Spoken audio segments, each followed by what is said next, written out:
I just want to squeeze in one final question. We had some news coming in about Vedanta. Now, Vedanta has taken its first steps towards demerging its business into several listed entities. Now, the company has decided to incorporate base metals unit, which will be called Vedanta Base Metals, for a authorized share capital of about 1 lakh crore rupees. Now, base metals as a whole contributed to around 5% or so, in the FY23 revenue, and the stock has seen a good run up in the last 10 days or so. In fact, since September 29, the stock is up about 10%. So, Amar, my question is simple. Do you think that the value unlocking exercise that the Vedanta group was banking on, has it already been priced in, or can we expect some more upside from Vedanta? And if I can add to that, that entire process of demerging into other listed entities, so many questions over it because the kind of debt burden that Vedanta has on its books. So, if you can tell us, put together, how do you see the Vedanta stock's performance so far and the way forward as well?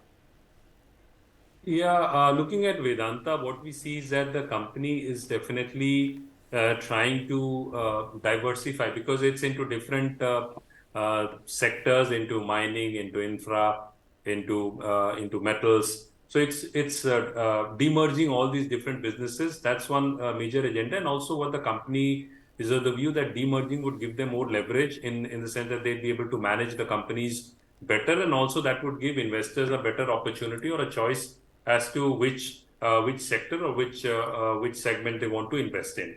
Apart from that, that would also, what the Vedanta management is of the view that would also help them manage their debt burden differently, because that would be then across the different companies.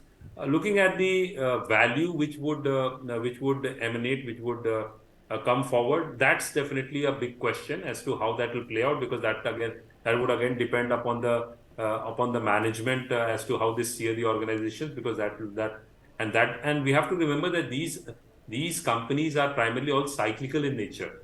So you'll see that there'll be major ups, there'll be downs, and also these are highly capital intensive sectors.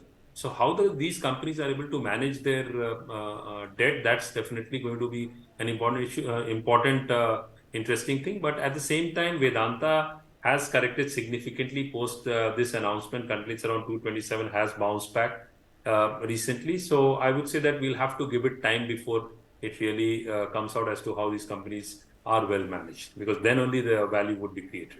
All right, fair enough. Aamar Deo Singh over there, putting into perspective as to what's going on with Vedanta.